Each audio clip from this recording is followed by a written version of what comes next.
Still ain't got this creation thing yet because I keep veering off and I keep going into these, I guess, personal tangents, whatever's going on. But I got to get the focus. Let me see if I can take care of this and get to my next lesson because this lesson's taking a little longer than it should. I'm sorry. Here we go. We were stuck. We were back on the why do I have to learn the creation story? Every group of people have one. I'm down to four. If you are ignorant to knowledge of self, you cannot reach God. You will never, ever, ever get to God because it's all about. And if you don't put them two things together, if you're ignorant on one and you got the other, my wife's heart is big as all our doors. But her understanding of spirituality, I'm working on that with her. She's getting better. It's a work in progress. But for anybody, if you're a student, your job is to learn. As a teacher, my job is to teach any way I could to get the point across to you. If I got to tutor you a little bit on the side, I got to spend a little extra time with you. I have a problem with that because the goal is to teach you so that you can learn it, so that you can use it. If you're in my class and you're failing because you can't keep up, I'm going to have to do a little different tactic to get you in the ballpark, to get you in the game, so to speak. And that's my job. I don't have a problem doing that. Some people need that. Everybody don't take it at face value. No, come on, man. We're different. So my point is, as a teacher, as a former student, sometimes you need a little different approach. You might need a little different hands-on, a little different whatever it is you need to get the point across to the person who seems to have a problem grasping it that everybody else have. Okay, you take it to the side. You don't belittle and embarrass them or call them stupid. No, you try to get across so that you can understand it. You find a medium. I've taught guys who couldn't read how to get through Masonic business by having a conversation, having a dialogue. Find that medium that they can work with. Find something that you communicate with them on a level they can reach, and then you work from there, and then you build them up. You don't first of all, that technique of belittling them, break them down, then build them back up. Everybody's not built to be broken down and built up. I personally don't like to be ragged and ridiculed. I'll take it, I'll deal with it. I don't like it. I don't think nobody likes it. But I'll use it to my benefit. I don't use it to break me. I use it to make me stronger. That's what it's intended for. So everybody not built to take it that way. You have to be a thinker. You have to understand concepts. You have to understand situations. Don't let it dictate to you. You dictate it. That's the power of knowledge of self. And we're talking about having knowledge and understanding of nature will get you where you want to go. I wasn't a nature freak, still not a nature freak, but I understand nature a lot better than I did before. Why? I studied it. I learned it. I had to get familiar with it. I understand it now a lot better. That's God. Nature is God's way of proving to you I exist. Just look at what I do. You don't do this. Anything you don't do, who does it? So my argument before was I talked to an atheist and he said, well, I don't really believe in God. Okay, you don't believe in him, but take a deep breath. Do man supply oxygen? Do man supply us with things that we don't have the power to supply? So that argument about believing God is shot down. Now let's just converse on why you don't believe in God. Well, he gave me all this. Okay, but that's just your opinion, your concept, and your view. You're entitled to have that. That don't make you right or wrong. And you cannot believe in God all you want. He didn't make you believe in him. I have a job to try to get people to understand him, to try to be understanding where and who he is, first of all, and then you won't have a problem. If you think God is anywhere other than you, man, don't waste your time. You're really going to go back to the spin cycle. I call it the reincarnation bend. Yeah, that's for the souls who don't get enlightened. It's been that way since the beginning of time. Eternity. Yeah. Come and go. Come and go. It's a cycle. It don't stop. Come on, man. We as human beings, we have a job for ourselves. I told myself my job is to enlighten people to God and teach them how to get to him. But I would tell you, God told me that. Because we are ran and governed by something from within. That's God. The Egyptians had this figured out thousands of years ago. We still playing this game, chasing our tail about is God real? Do God? That ain't even really. Okay. We know the world was created somehow, some way by somebody, something. Okay. But to actually say, well, I need to know who, I want to be sure you got the right. It's a waste of time. You never get that answer. That's an unanswerable question. That's the first thing. God is what we intuitively believe in. We've been programmed that way. That's in our memory bank. It's in us. We ain't got no other choice. You can say, I don't believe in God, but we can prove God exists. That's not the point. But you wanting to see him, ain't gonna happen. That's ignorance. See? Get smart, understand them, have wisdom. Next part is the creation story is just a metaphor for life. It's trying to give you understanding, and this is why the sages put it in this context. They gave every aspect of your personality that you can study, that you can learn, and then you become that deity. You become that part. Make it part of you. I got a class about that. I got a lesson about that too. Becoming God. We talk about that, becoming Haru. All this is just you being able to have a concept, manifest it for yourself, and use it the way it's intended for you to be the best you can be by using these aspects of the deities, which they call God. Again, we call it Neteru, but it's all aspects of the human being. That's all it is. From the psychic, from the mental to the physical, to the aspects of the body. They cover it from head to toe, inside and out. So while we, at this point in time, still don't know half the stuff that we should know about ourselves, they tell you, know thyself. I know who I am. After 60 years of studying, I figured it out. Young people, I'm here to let you know, don't take 60 years. You might not. No, you don't have to do that. This is why people like myself do that. I still can't tell you. I can tell you, but I still don't know how I ended up here. This wasn't my plan. This God's plan, homie, not mine. I just do what I know to be right. And I'm on a journey that I think is best for me in my life. And for any of those who want to get a better understanding of their own personal journey, trust me, it's all mental. It's all you studying. It's all you're taking the lessons from somebody who knows what they're talking about. And once you implement what you hear and what you're learning from me, it becomes yours. You need to become your own master. As a master mason, I would take you and walk you through the steps. But you have to perform your duties when you get there. I'm going to take you to the door. Once we knock, you got to enter and do what you need to do. I done gave you all the keys. I done gave you all the answers. All you got to do is prepare, be ready, and handle your business. They call it riding the goat. I done heard a whole bunch of stuff, a whole bunch of stories. Again, if you want something, don't be deterred.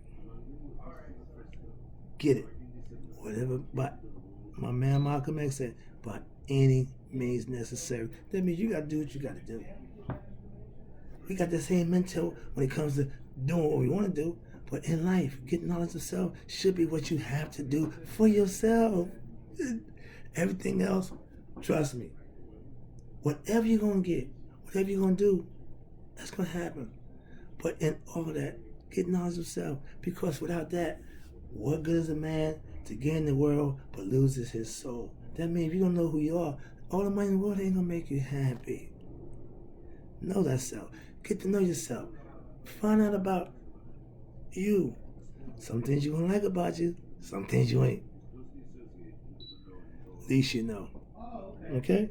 Knowing thyself is important. That's what makes it all worthwhile. And the metaphor for life we use in, watch this. In the womb, you in water. In the sack, in water, for 9 months. We don't know how long Ra was in the noon, but he came out ready to take care of business. The next one is, once you come into the world, you're a shining star, a son of God, a daughter of God. Why? Because you are of God. The spirit in you is of God. The goal in life is to wake it up and find out who you are. Okay? Excuse me. Now, next one is, as you grow, you will have to be aware of Set, the evil one. They don't say the devil. They don't say God's opposite or God's nemesis. God has no opposing. He have nobody to oppose him. He's the original. He's the all. We call him the absolute, all-encompassing. That means he's no equal. He has none. He's got no boundaries. But once he discovered everything that he made, he decided to partake by getting into man. That's what he did for us. He give up his right to be God. Once the spirit gets into a human being, he's no longer God until you wake him up. Until you get your spirit on board with you, it's going through emotion. It's human. When you wake up the spirit, you become godly. You have aspects of God that you have woken up, that you have put into play, and he's recognized that, so he's going to come in and do what he needs to do for you to get you where you want to go in that next level. If you're not spiritually awakened, you won't make it to the next level, the astral plane, that next level of afterlife, the dua, the amana, whatever mentor, whatever you want to call it, whatever term you use, it's still the same thing. That's the first thing. Afterlife. They told you about that. The Egyptians told you about that. But we call it heaven and hell. Okay. Still the same difference. How you get to heaven? Live right, do right. Okay. So after doing my due diligence and studying and listening and all the stories, they all got one common thread. That one thin line to every single religious context is based on you living right, you doing right. That's God's calling card. Goodness, righteousness, justice, honesty, loyalty, all these good qualities is what God intends for man to use in order to get to him. If you're going to be led by Set, you won't get to him. They tell you, Haru, the spirit, son of God, is in man. It ain't just one. I give Jesus his props because he understood. But I got a problem with his followers because they really misunderstood. He knew. They just didn't get it. He tells them everything they need to know and they still miss the concept. So sometimes you can be the best teacher, but if you got bad students, if you're an honorable teacher, if you got the bad kids, it ain't gonna work. It never do. That's the whole point. Good righteousness always will be recognized. That's all. Never mind, man. Never mind. People gonna think you crazy. Been there, done that. I've been timing the crazy out because of my thoughts and my concepts and viewpoints. Trust me. It's another story. All right, here we go. Once you learn who you are, you get your purpose, then you achieve it. When you realize that there's something inside you that needs to be taken care of, woken up, you should be on your high horse trying to get information. I was on this journey to find myself. They told me, intense study of yourself, you'll find God. Guess who I found?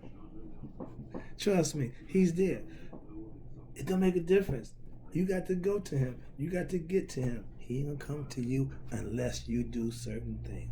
That's the ticket. The devil will take anything. The other guy, he'll take a deal. He wants your soul. See, he wants your soul.